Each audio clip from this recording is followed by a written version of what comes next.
আসসালামু আলাইকুম। আশা করি সবাই ভালো আছেন। একটা টিপস আর কি আপনাদেরকে দেওয়ার জন্য আজকে ছোটো করে একটু ভিডিও করতেছি। ধরেন যারা 4M40 বা ডিজেল ইঞ্জিনে কাজ করেন, 4M40 অনেক ইঞ্জিন আছে, যে বাজারো, প্যারাডো, তারপর আপনার লেক্সাস, মিশিবিশি, হাইল্যাক্স, এইসবের ভিতরে অনেক গাড়ির ভিতরে 4M40 ইঞ্জিন ব্যবহার করা হয়। এদিকে যেগুলো মিশিবিশি, পাজারো, এডো পাজারো দুটোটাই খুলছি। একটা জিএলএস, একটা স্পোর্টস।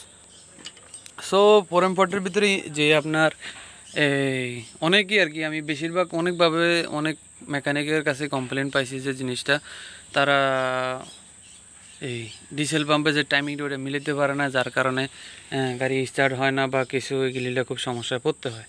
ঠিক আছে, তো সেই ক্ষেত্রে আমি যেটা করতে চাই, এই যে আমি সবসময় আর কি খোলার সময় আমি মার্ক দিয়ে দিই। আসলে আমি ছোট্ট করে একটু মার্ক দিয়ে দিই, কারণ হইতেছে যে আসলে হিংসা জিনিসটা কিন্তু খুব খারাপ। যে অনেকে কী করে যে মার্ক করে না, অন্যরকম একটু একটু কিছু দেওয়া দেখে রাখে বা ইয়া করে রাখে। যারা বেশি জানে তারা তো জানেই যে কীভাবে করতে হবে, তারা পরবর্তী কারোর জন্য সুযোগ রাখে না, তারা নিজেরাই করে। তারা চিন্তা করে শুধু তারাই কাজটা করবে, অন্য কেউ যাতে এই কাজটা না করতে পারে। ঠিক আছে, এই চিন্তাটা করে সবসময়। আসলে এইসব চিন্তা করলে তো হবে না ভাই। আপনি শুধু দুনিয়াতে মেকানিক একজন না, আরও মেকানিক আছে। আমিও দুনিয়াতে একজন মেকানিক না, আরও মেকানিক আছে। আর আমি যে সব কাজ জানি তাও না। ঠিক আছে, যে আমি একা সব কাজ জানি তাও না। তো এখানে কত হইতাছে যে যারা জানেন না তাদেরকে বলি, যারা জানেন তো তারা জানেনই। তারপরও যদি আমার কোনো ভুল হয় সেটা দেখা দেওয়ার জন্য অবশ্যই একটু ভিডিওটা দেখবেন পুরোটা। আমার যদি কোনো ভুল হয়ে থাকে তারপর আমারও বলবেন, ভুল তো মানুষেরই হয়। তো সেই ক্ষেত্রে এই যে আপনার এইটা হচ্ছে আপনার এই টাইমিং গিয়ার। ঠিক আছে, এই যেটা,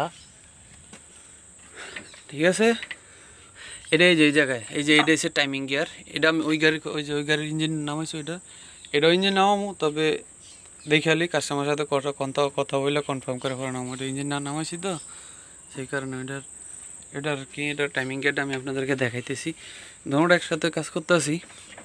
সো এই যে এর এসে টাইমিং গিয়ার, এই টাইমিং গিয়ারটা এই যে একে আছে না, এই 1 নম্বরে থাকবো। ওই যে এটার ভিতরে নাম্বার থাকে 4M40-র ভিতরে।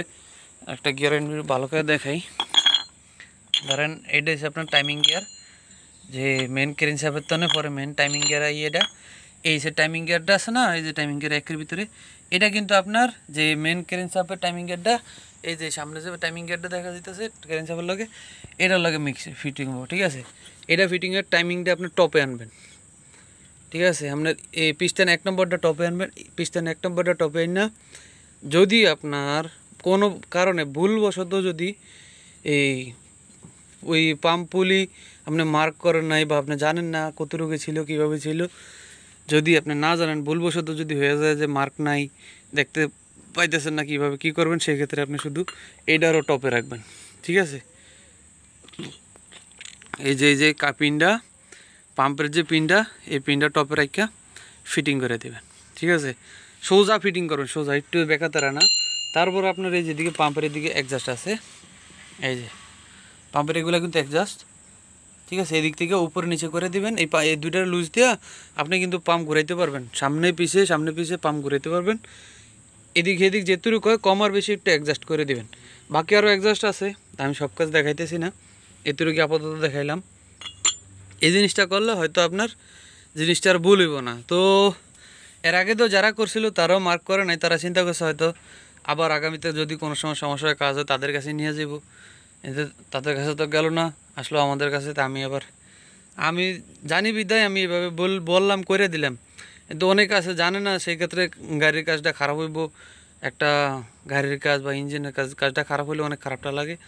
আর যারা কাজ শিখতে চায় তাদেরও তো শেখার সুযোগ দিতে হবে। ঠিক আছে, তো সেই হিসাব করে আমি বলে দিলাম আপনাদেরকে। যে আবারও দেখেন, এই যে 1 নম্বরটা আছে, 1 নম্বরটা আপনার যে ক্রেন চাপের ইয়াটা আছে, ক্রেন চাপের টাইমিং গিয়ারটা আছে, এটার ভিতরে 1-এর গ্যাপের ভিতরে ক্রেন চাপের ভিতরে থাকে একটা 1, এটার ভিতরে 2টা 1। এই একটার মাঝখান দিয়ে যেটা আছে একটা, এটা এই 2টার মাঝখান দিয়ে ঢুকবো। আর এটা উপরে বরাবর আপনার সোজা রেখা যে জায়গায় যা মিলে ওই জায়গায় নিয়ে ঢুকে দিবেন। তারপর এদিক থেকে বাইরে থেকে অ্যাডজাস্ট করবেন, ইনশাল্লাহ আপনার গাড়ি স্টার্ট হয়ে যাবে, কোনো সমস্যা হবে না। ঠিক আছে, এইসব বিষয়টা আর কি অনেকে গোপন করে, তা আমি গোপন করতে চাই না, আল্লাহ তাআলা যতটুকু জ্ঞান দান করছে আমি মনে করি আলহামদুলিল্লাহ, আমি যদি অন্যের কোনো উপকার করতে পারি, আমার একটা ভিডিও, আমার একটা কথাও যদি কারো উপকার আসে, এতে আমি সফল। আমার কোনো নিয়ে আফসোস নাই। সবার রিজিক সবার কাছে, আল্লাহ তাআলা সবার রিজিক সবার কাছে দিয়ে রাখছে, কারো রিজিক কেউ নিতে পারবো না।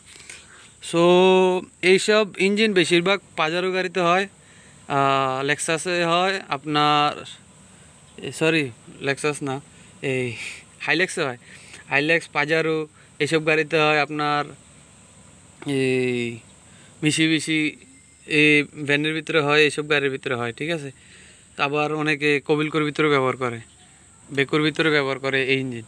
সো এই পাম্পগুলা কিন্তু এত ঝামেলার মতো পাম্প না, এগুলো ইলেকট্রিক পাম্প, কিছুটা ইলেকট্রিক কিছুটা। আপনি কিন্তু ইঞ্জিনটা এটা নিচে স্টার্ট দিতে পারবেন, কোনো সমস্যা হবে না আপনার। এটা কিন্তু নিচে স্টার্ট দিতে পারবেন এই ইঞ্জিন, এটাতে তেমন কোনো কারেন্টের কাজ নাই, ঠিক আছে। যাক, আমি এগুলো সম্পূর্ণ ওয়াশ করে নতুন করে করতেছি, তো আমি জেনারেল করতেছি। আর জেনারেল করলে আমি সম্পূর্ণ কাজ করে দিই একবারে, ওই প্রত্যেক বারে যাতে ফিরে না আসে কাস্টমার। একবার ফিটিং করে দিব, কমসে কম 2-4 বছর যাতে কোনো কমপ্লেন না হয়, এরকমভাবে কাজ করে দিতে চাইতেছি আর কি।